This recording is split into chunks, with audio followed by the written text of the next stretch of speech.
Shalom Vacha. We are in the portion of Mishpatim. Mishpatim means sentences or ways of behaving, reacting, the way you're supposed to act and to be in your life, in your journey. And your journey is one big relationship that divided to many relationships.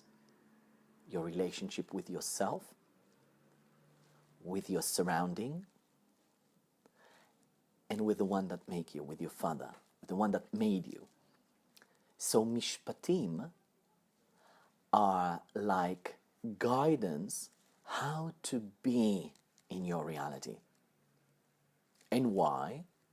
This portion coming straight after we received the 10 Commandments in Mount Sinai.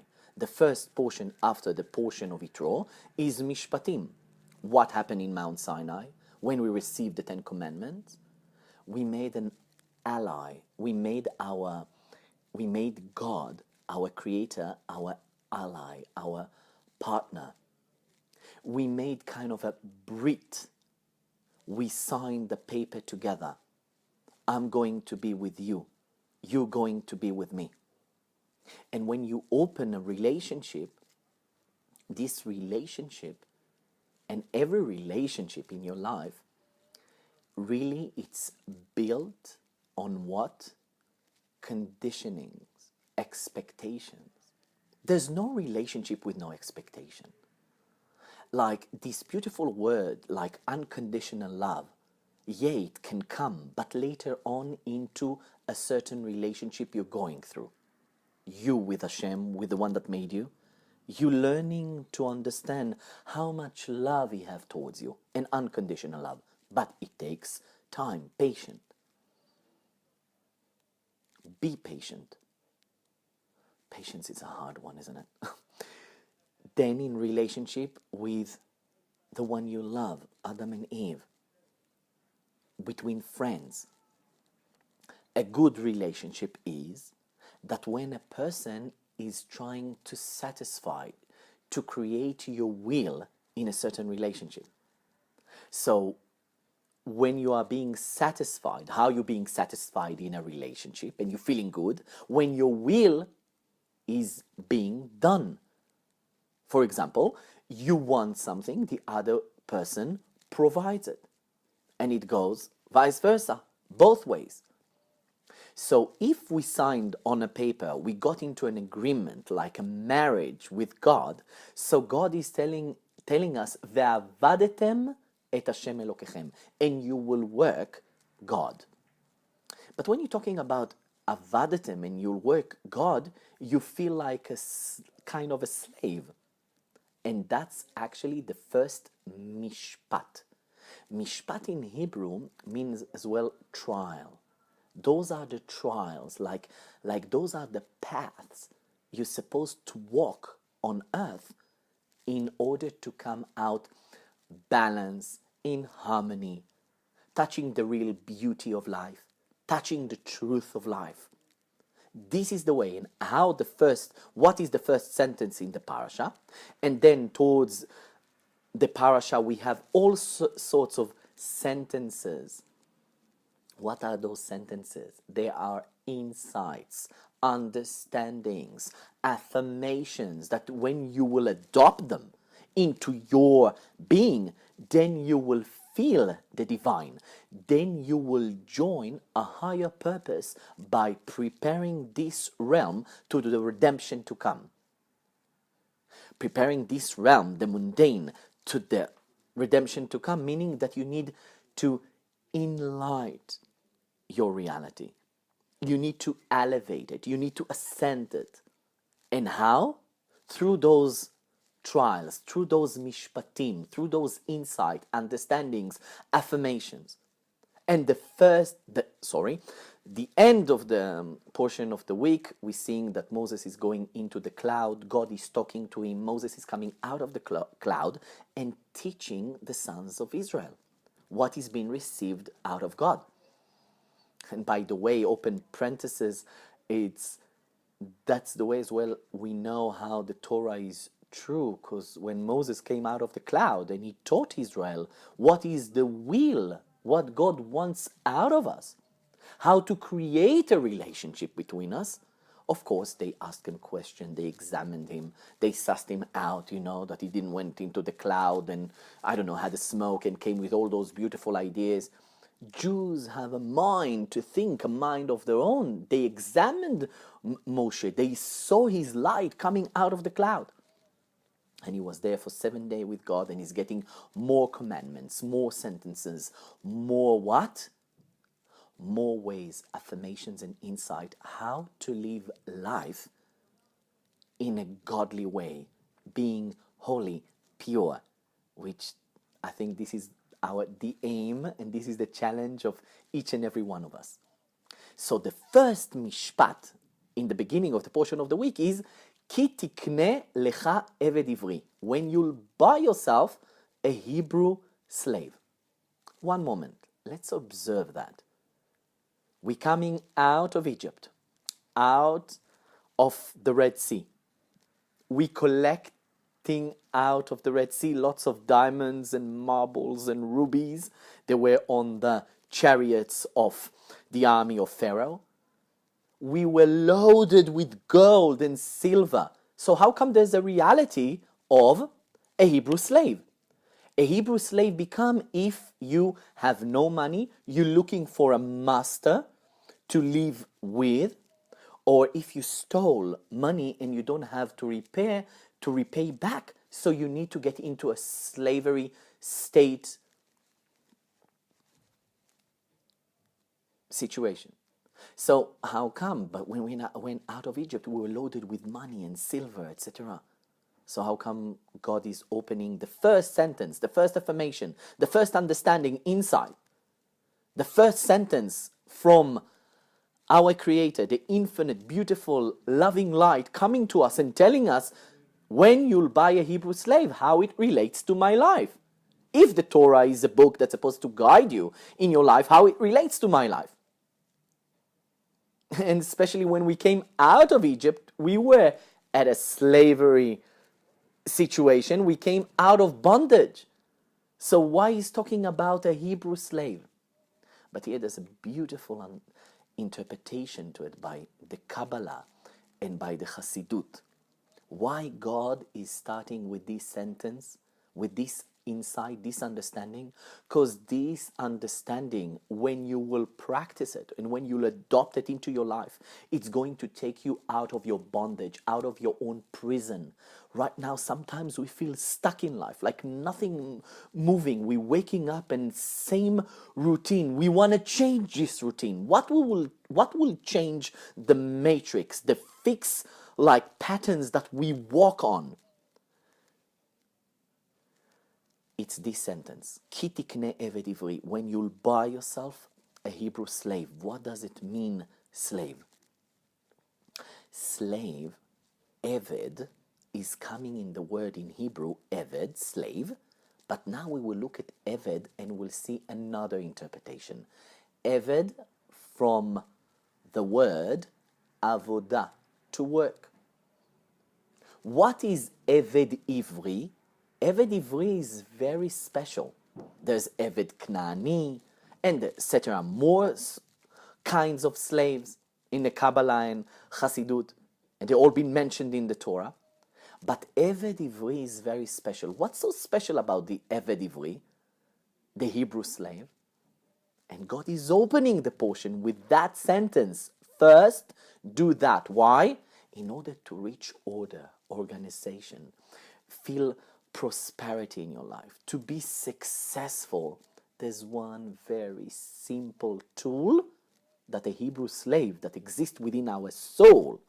It's a metaphor. It's like parallel to a very spiritual high awareness consciousness that you need to connect with. The Hebrew slavery fair from the word work, avodah, and it says, "Ve'avadetem et Hashem Elokechem." What does it mean, ve'avadetem, and you will work God? How do you work God? Ve'avadetem, you work God. You say, God is telling the sons of Israel, ve'avadetem oti. So when you're seeing it in this way, and you're in this life, and you think about your connection, your bond with God, so you feel like a slave. But God is telling you, no, Eved is a slave, but Eved is well avodah. Your work on earth is with me. Not I am the king and you're the slave. Yeah, of course, he's the melech, of course, he's the king. But the king is trying to tell you, I've looked for a partner. I looked for a partner. I looked for someone, a messenger, shaliach, to prepare this mundane to a higher state of mind. And you are the sons of Israel. You got this merit, this righteous, to connect with this beautiful light. But in order to connect with this light, with my will, because this is relationship, like we said in the beginning, how you create a beautiful relationship when you're trying to make an effort to give space, place to your friend will as well.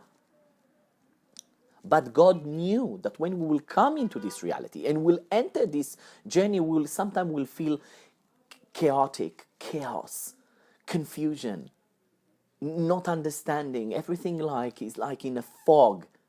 In order to come out of it and to feel prosperity, to feel the blessing of Hashem, to feel blessed, you need to be a Hebrew slave.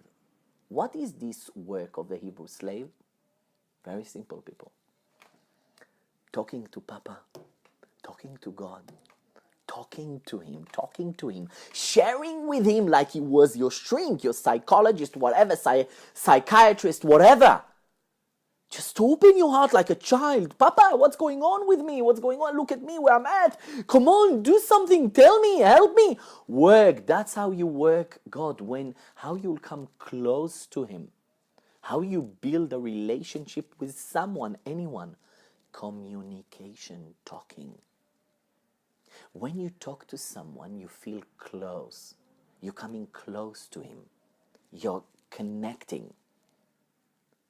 That's why in relationship, the hardest thing of all is communication, to share, to create, to be transparent, to create brightness and clarity. When you talk to Hashem, God sees that you're trying to come close to him. And when God sees that you're trying to come close to him, he really wants to help you. You need to make a little effort to open yourself, to open your heart. And then you meet karev, coming close to Hashem. But really in relationships, sometimes you need to make a sacrifice, korban, a sacrifice. You need to sacrifice something. The word mitkarev, karev, from the same word of korban, sacrifice. When you're coming close to Hashem, how? By talking to him. That's the work of the Hebrew slave. And that's what God is telling us. The first sentence, insight, understanding, to create clarity, brightness, that will bring happiness, joy, and harmony into your life, is share with me. When you're sharing with me, like in this mundane, in our earthly life, when you're talking to someone, so you're coming close to him, you're sharing with him. And when the other person see all the details that you're going through, usually if he's not a bad person, if he's not like self-centered in many interests, he will try to help you. He will come close to you. You will share with him like partners. Then you feel close. And when we're doing this work, we feel close to Hashem, and slowly we understand what is the sacrifice that we need to do, what we need to sacrifice in our journey in order to come closer, litkarev, to come close to Hashem. By talking to him, God gives you the inner powers to do what you need to do in life to reach this harmony and happiness that you're looking for. And as we go in the portion of the week, one of the sentences here is about a bull, shor. The bull refers to symbolizing the animalistic soul. There are two types of animalistic soul. Ego. There's a person that is shor-tam, innocent bull, meaning the animalistic soul, have certain desires. It made something not good, but then the person think about what he done, it's not good, and he returns back to place, he's straightening himself up and enough. But there's sometimes that a person falls over and over again to the same mistakes, the same patterns, the same cycles, and he feels very tired, an old soul that comes here and, repeating something. And sometimes we all go through when the evil inclinations start to wake within, it can take us really into low places. And sometimes there are such low places that it's so hard to come out of it. So what then the bull will do? So the Rambam is saying in this sentence, in this mishpat, the trial that you're supposed to do, you need to understand that you need to shift yourself and buy yourself a new owner. When you move to a new owner, Ba'alim Chadashim, you're coming out of this state of mind of those patterns. The new owner, the new Ba'alim Chadashim of our generation is Hasidut. Meaning you have your mind and set of beliefs, insights, affirmation that you go through, and sometimes we're leading ourselves in life to the wrong places.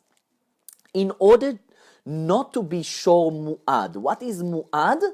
There's this loop, this mistake, this something not good that I'm constantly, my soul is repeating, drawing to her life the same type of relationships, patterns, and they're not good, and we cannot come out of it. In order to come out of it, one of the sentences is, one of the guidance that God is giving you, change your owner. What do you mean change your owner? You are owned by your own information, insights, sets of belief. You need to change them. How you will change them? Chassidut. When you learn Chassidut, when you connect with Chassidut, there's a new light, a new owner. You're bringing a new owner to your existence. You start thinking and walk in the patterns of Chassidut, then there'll be a good very chance to come out of it. But really, in order to come out of it, you need to talk to him, to your maker, to the one that loves you really just the way you are. And when you start talking to him, he will allow the affirmation of Chassidut, the insight of Chassidut, to be dressed, to seep into your consciousness, and to allow you to elevate from this state of shor mu'ad, meaning that I'm constantly doing balagan. Thank you very much. Have an amazing Shabbos, and see you in the next portion.